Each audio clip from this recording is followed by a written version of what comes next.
சமூக ஊடகங்களில் சமீபத்தில் பரவி வரும் 350 ரூபாய் புதிய நோட்டு தொடர்பான தகவல் தற்போது ஒரு சுவாரஸ்ய திருப்பத்தை அடைந்துள்ளது. கடந்த சில நாட்களாக ஃபேஸ்புக் போன்ற தளங்களில் 350 ரூபாய் நோட்டுகள் சந்தையில் நுழைந்துவிட்டன என்று பரவிய புகைப்படம் பொதுமக்களிடையே அதிர்ச்சியையும் குழப்பத்தையும் ஏற்படுத்தியது.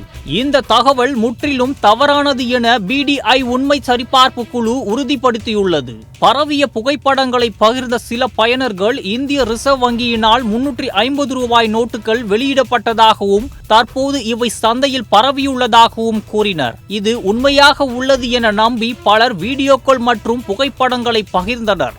ஆனால் இதற்கு எந்த அதிகாரப்பூர்வ அறிவிப்பும் ரிசர்வ் வங்கியினால் வெளியிடப்படவில்லை என்பதை கண்டறிந்த BDI குழு இந்த தகவலின் பொய்யான தன்மையை வெளிக்கொணர்ந்தது.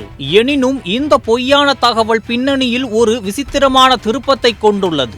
ஒரு சில சமூக ஊடக பயனர்கள் இந்த 350 ரூபாய் நோட்டின் புகைப்படத்தை உண்மையாக காட்ட உத்தரவாதமாக உருவாக்கப்பட்ட புகைப்பட கலைப்பயிற்சி அல்லது மோசடி முயற்சியாக பயன்படுத்தியுள்ளனர். வதந்தி பரப்புவோரின் நோக்கம் மக்களை குழப்பி சமூக ஊடகங்களில் பெரும் பரபரப்பை உருவாக்குவதுதான் என தெரிகிறது.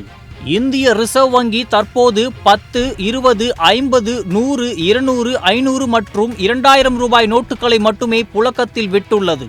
எதுவும் புதிய நோட்டுகள் அறிமுகப்படுத்துவதற்கு முன் ரிசர்வ் வங்கி அதிகாரப்பூர்வ அறிவிப்பை வெளியிடுவதாக உறுதிப்படுத்தியுள்ளது. இதனால் 350 ரூபாய் நோட்டு பற்றிய தகவல்கள் முற்றிலும் பொய்யானவை என ரிசர்வ் வங்கி மற்றும் BDI உறுதிப்படுத்தியுள்ளனர்.